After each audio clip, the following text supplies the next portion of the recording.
Hi everyone, welcome back to another video from Crazy Gamer.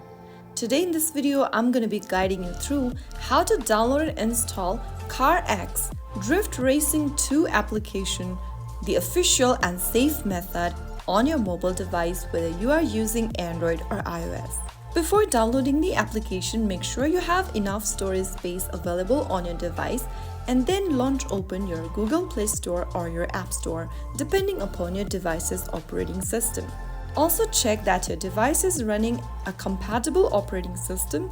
For Android users, make sure you use Android 6.0 or higher. For iOS users, make sure you use iOS 11 or higher.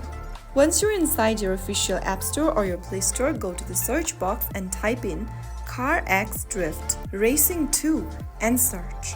Look for this application from CarX Technologies and then tap on the install or the get button to start downloading the app on your device. Wait for the download and installation to complete. Once the application is installed, tap on the open button to launch open the game on your device. Once you launch it open, enjoy the game and customize your experience. And that is it. If this video helped you, please give it a like and subscribe for more gaming tutorials and tips. I will see you in the next video. Thank you for watching.